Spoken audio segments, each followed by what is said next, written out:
날에 이르러는 여호와의 전의 산이 산들의 꼭대기에 굳게 서며 작은 산들 위에 뛰어나고 민족들이 그 위로 몰려갈 것이라. 곧 많은 이방 사람들이 가며 이르기를 오라 우리가 여호와의 산에 올라가서 야곱의 하나님의 전에 이르자. 그가 그의 도를 가지고 우리에게 가르치실 것이니라. 우리가 그의 길로 행하리라 하리니 이는 율법이 시온에서부터 나올 것이요 여호와의 말씀이 예루살렘에서부터 나올 것임이라. 그가 많은 민족들 사이의 일을 심판하시며 먼 곳 강한 이방 사람을 판결하시리니 우리가 그 칼을 쳐서 보습을 만들고 창을 쳐서 낫을 만들 것이며 이 나라와 저 나라가 다시는 칼을 들고 서로 치지 아니하며 다시는 전쟁을 연습하지 아니하고 각 사람이 자기 포도나무 아래와 자기 무화과 나무 아래에 앉을 것이라. 그들을 두렵게 할 자가 없으리니 이는 만군의 여호와의 입이 이같이 말씀하셨음이라. 만민이 각각 자기의 신의 이름을 의지하여 행하되 오직 우리는 우리 하나님 여호와의 이름을 의지하여 영원히 행하리로다. 여호와께서 말씀하시되 그날에는 내가 저는 자를 모으며 쫓겨난 자와 내가 환난받게 한 자를 모아 발을 저는 자는 남은 백성이 되게 하며 멀리 쫓겨났던 자들이 강한 나라가 되게 하고 나 여호와가 시온산에서 이제부터 영원까지 그들을 다스리리라 하셨나니 너 양떼의 망대요 딸 시온의 산이여 이전 권능 곧 딸 예루살렘의 나라가 내게로 돌아오리라. 이제 내가 어찌하여 부르짖느냐. 너희 중에 왕이 없어졌고 내 모사가 죽었으므로 내가 해산하는 여인처럼 고통함이냐. 딸 시온이여 해산하는 여인처럼 힘들여 나을지어다. 이제 내가 성읍에서 나가서 들에 거주하며 또 바벨론까지 이르러 거기서 구원을 얻으리니 여호와께서 거기서 너를 내 원수들의 손에서 속량하여 내시리라. 이제 많은 이방 사람들이 모여서 너를 치며 이르기를 시온이 더럽게 되며 그것을 우리 눈으로 바라보기를 원하노라 하거니와 그들이 여호와의 뜻을 알지 못하며 그의 계획을 깨닫지 못한 것이라. 여호와께서 곡식단을 타작마당에 모음같이 그들을 모으셨나니 같이 봅니다. 딸 시온이여 일어나서 칠지어다. 내가 내 뿔을 무쇠 같게 하며 내 굽을 녹 같게 하리니 내가 여러 백성을 쳐서 깨뜨릴 것이라. 내가 그들의 탈취물을 구별하여 여호와께 드리며 그들의 재물을 온 땅에 주께 돌리리라. 아멘. 미가서 1장부터 3장까지는 주로 이스라엘의 죄와 심판에 관해 선포했다면 4장은 구원과 회복에 관하여 선포하고 있습니다. 1절부터 4절은 끝날, 다시 말하면 종말에 있게 될 하나님의 통치를 말하고 있습니다. 종말에 하나님께서 통치하시는 날이 임하게 되는데 그날이 되면 무너지고 황폐해진 시온과 예루살렘이 다시 회복됩니다. 1절에 보면 여호와의 전의 산이 산들의 꼭대기에 굳게 선다고 하는데 여호와의 전의 산이란 성전이 있는 산, 곧 시온산을 말합니다. 이 성전이 있는 시온산이 산들의 꼭대기에 굳게 한다는 것은 여호와께서 세상의 으뜸 중심으로 통치하신다는 것을 의미합니다. 이렇게 종말에 여호와의 통치가 임하게 되면 나타나는 일들이 2절부터 4절에 나옵니다. 첫째, 많은 민족들이 여호와께로 나아오게 됩니다. 여호와의 통치와 연관해서 오늘 본문은 온 땅의 모든 민족들을 언급하고 있습니다. 1절, 2절, 3절에 다 모든 민족들이 언급됩니다. 본래 하나님은 온 땅의 하나님이시고 열방의 왕이시지만 구약 시대에는 유대인들만이 하나님을 알고 섬겼습니다. 그러나 이제 종말의 때가 되면 유대인만이 아니라 온 땅의 민족들, 열방이 하나님께 나와서 하나님을 섬기게 된다는 겁니다. 둘째, 하나님께 나온 이들이 여호와의 도를 배우며 행하게 됩니다. 다시 말해 하나님의 율법과 말씀을 배우고 그 말씀대로 행하게 된다는 겁니다. 2절에 보면 주의 도를 배우고 행한다 이렇게 말씀하고 있는데 주의 도, 곧 율법, 말씀의 가르침은 다른 것이 아닙니다. 여호와를 경외하면서 사랑과 공의를 행하라는 겁니다. 앞서 이스라엘은 여호와를 버리고 정의와 공의 그리고 사랑과 자비를 상실해서 심판을 받았습니다. 여호와의 도를 버려서 심판을 받은 겁니다. 그런데 이제 여호와의 통치가 임하게 되면 하나님의 말씀대로 사랑과 정의의 삶을 살아가게 된다는 겁니다.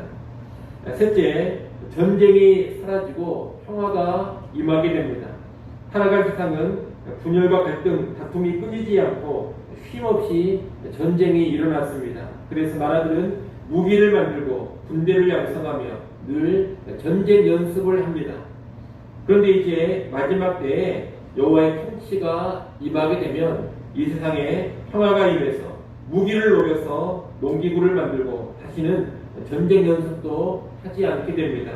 참된 평화가 이 땅에 임하는 겁니다.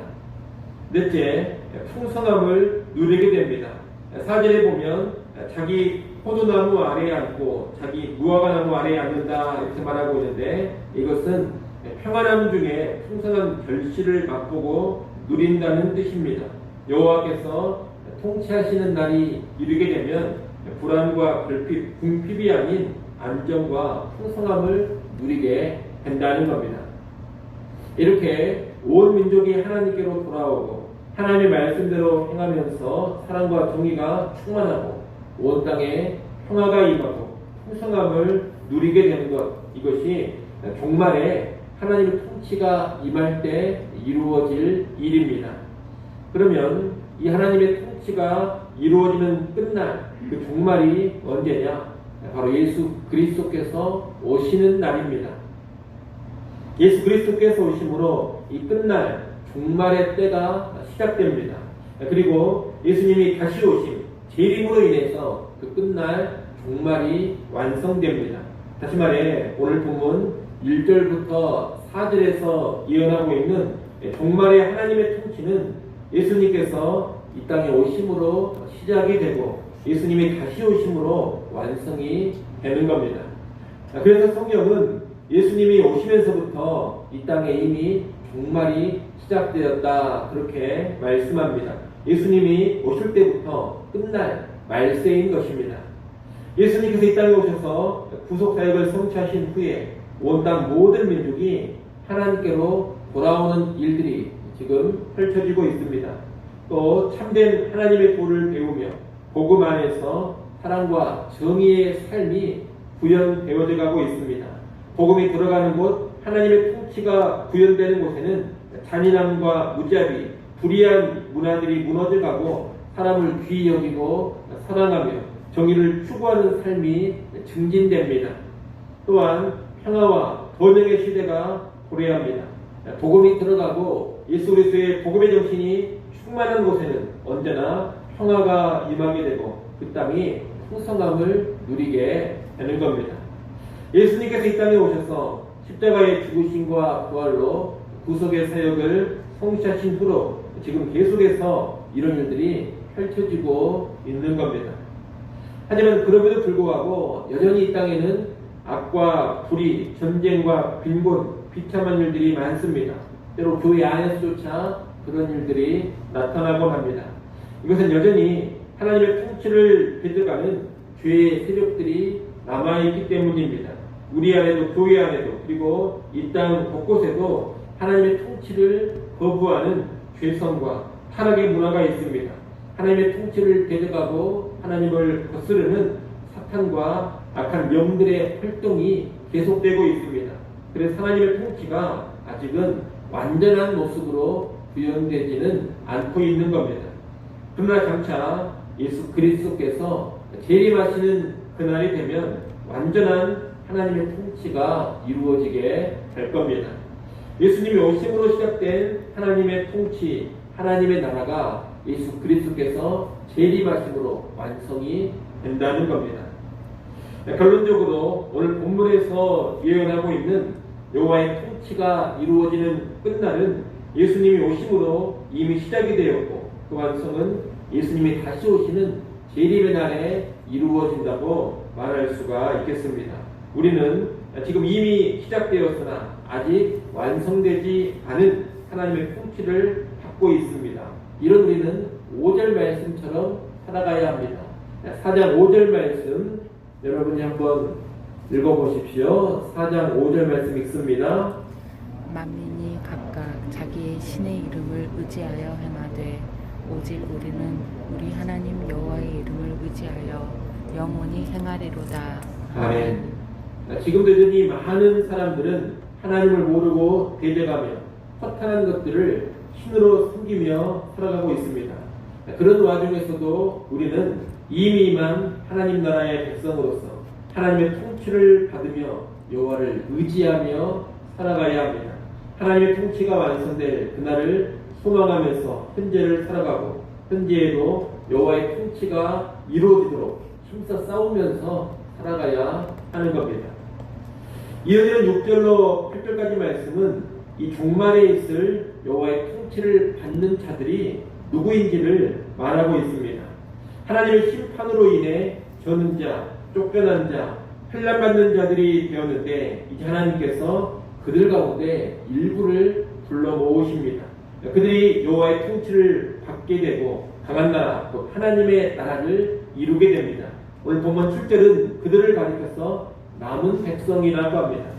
이들을 신약적인 표현으로 말해보자면 하나님의 예정하고 택하사 죄인들 중에서 하나님의 자녀들로 부르신 사람들이라 그렇게 말할 수가 있겠습니다. 사람은 죄로 인해 저는 자, 쫓겨난 자, 환난 당하는 자들이 되었는데 그 가운데 하나님께서 부르시는 자들이 있습니다. 하나님의 부르사 예수의 피로 구원하시고 하나님의 자녀들로 삼아주시는 그런 사람들이 있습니다. 그들이 이제 새로운 하나님의 백성이 되며 하나님의 나라를 이루는 겁니다. 이들은 망하고 무너져버린 구약 이스라엘을 대신하는 새로운 이스라엘을 이루게 됩니다. 그래서 이들을 가리켜 남은 자들이라고 부르는 겁니다. 결국 7절의 남은 자들, 남은 백성은 신약의 그리스도인들, 교회다 이렇게 말할 수가 있겠습니다. 이들은 철저히 하나님께서 주권적으로 택하시고 부르시고 불러 모으는 자들입니다. 6절 7절에 보면 하나님은 거듭해서 내가 모은다, 내가 되게 한다, 내가 다스린다 이렇게 말씀을 하십니다. 주도권이 누구에게 있느냐? 주도권이 온전히 하나님께 있음을 보여주는 표현들입니다. 이렇게 하나님이 주도적으로 부르시고 구원하셔서 구약의 무너진 성전, 구약의 망한 이스라엘을 대신하는 새로운 성전, 새로운 이스라엘로 삼은 자들, 그들이 바로 그리스도인들, 교회인 것입니다. 이 교회는 구약 이스라엘을 이어받아서 종말에 임하는 하나님의 통치를 받아가고 그 통치를 확장시켜 나가는 하나님의 백성인 것입니다. 끝으로 9절부터 13절은 이 종말에 있을 여호와의 통치 이전에 먼저 경험하게 될 회복, 곧 포로 생활로부터의 귀환을 말하고 있습니다. 1절부터 8절까지는 끝날 종말의 때에 있을 일을 말하는 것이라면 9절부터 13절은 그에 앞서 있게 될 그 끝날의 회복을 예표해 주는 사건을 말하고 있습니다. 바벨론의 포로로 끌려간 이스라엘 백성들이 포로 생활을 청산하고 다시 고국으로 돌아온다는 겁니다. 많은 사람들은 이스라엘 나라가 망하고 예루살렘이 무너져 이 백성이 포로로 끌려가 버린 것을 보고서 이제 다 끝나버렸다 이렇게 생각을 합니다. 하지만 하나님은 이 이스라엘을 회복시키시고 포로 생활에서 자유케 하십니다. 고국으로 돌아와서 성전을 재건하게 하시고 나라를 다시 형성하게 하십니다. 이 포로 귀환과 회복의 역사를 예언하는 내용이 9절부터 13절 말씀입니다. 물론 이스라엘이 포로 생활에서 회복되는 것, 성전을 재건하고 나라를 새로 이루는 것은 회복의 온전한 모습은 아닙니다. 진정한 회복의 예표일 뿐입니다. 진정한 회복은 앞서 말씀드린 것처럼 예수님께서 오시는 초림과 재림의 날에, 다시 말해 종말의 때에 이루어집니다. 그때에는 건물로 존재하는 외형적인 성전이 없어지고 주의 백성들이 곧 하나님의 성전이 됩니다. 그리고 유대인들의 나라가 아닌 예수님을 믿는 모든 족속들이 하나님의 백성이 되는 진정한 하나님의 나라가 펼쳐집니다. 그런데 그때가 되기 전에 먼저 포로로 끌려갔던 이스라엘 백성들을 포로 생활에서 회복시키고 무너진 성전과 나라를 재건하는 일을 하나님이 하신다는 겁니다. 우리가 이 땅의 역사를 보면 놀랍게도 우리가 본 이 미가서 말씀의 예언대로 성취된 것을 보게 됩니다. 이 미가서의 예언대로 이스라엘 나라, 이스라엘 민족은 망합니다. 바벨론 땅의 포로로 끌려갑니다. 그리고 또 예언된 대로 포로 생활에서 귀환하여 회복이 됩니다. 성전을 재건하고 나라를 다시 이루게 됩니다. 또한 때가 되어서 예수 그리스도께서 오시고 종말의 때에 이스라엘이라고 예언한 온 세상 모든 민족을 대상으로 하는 하나님의 통치, 하나님의 나라가 시작되었습니다. 진정한 회복이 시작된 겁니다. 오늘날 우리는 진정한 회복이 시작된 시대, 그리고 그 회복의 완성을 기다리는 시대를 살아가고 있습니다. 하나님 우리를 부르셔서 예수를 믿게 하시고 하나님의 통치에 참여하는 하나님 나라의 백성이 되게 하셨습니다. 이렇게 미가서의 예언이 오늘 우리에게 이루어진 겁니다. 우리는 구약 성경의 이 예언이 오늘 우리 가운데 성취되고 있음을 분명히 알아야 하겠습니다. 이를 알고 하나님 나라의 완성을 소망하면서 이 땅에 하루하루를 살아갈 때 하나님의 통치를 구현하고자 하는 삶을 살아야 할 것입니다. 여러분, 모든 민족, 모든 열방이 주께로 돌아오는 이런 복음의 역사가 일어나도록 힘써 복음 사역에 들여지시기를 바랍니다. 또 여호와의 도를 배우며 그 도를 따라 행해하여 가시기를 바랍니다. 말씀을 잘 배우시고 여호와를 경외하며 사랑과 정의의 삶을 하루하루 살아가십시오. 또 예수 안에서 갈등과 다툼과 분열과 전쟁이 아닌 온전한 평화를 언제나 추구하시고 예수 그리스도 안에서 풍성함을 누려가십시오. 비록 살아가는 세상 속에서 이런 삶을 방해하는 요인들이 많이 있기는 하지만 교회는 온전한 하나님의 통치가 우리 가운데 이루어지게 될 겁니다. 그날을 소망하면서 오늘 하루 또 남은 인생 살아가실 때 하나님의 통치를 받아가는 하나님의 백성으로 힘있게 살아갈 수 있기를 간절히 소원합니다. 기도하겠습니다.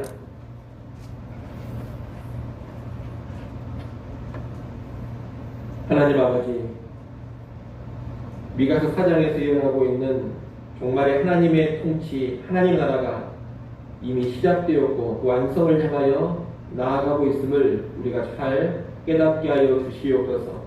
하나님 우리를 부르셔서 하나님의 통치를 받는 하나님의 백성 삼아 주셨사오니 그 하나님의 통치를 잘 받아가며 또한 그 하나님의 통치를 땅끝까지 확장시켜가는 삶에 온전히 드려지게 하여 주시옵소서.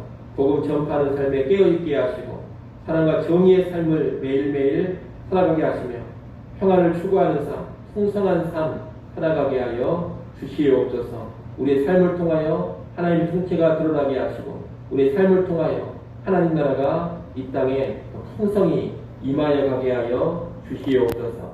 아버지 하나님, 또 이 시간도 우리를 깨워주시고 기도하는 자리로 불러주셔서 감사합니다.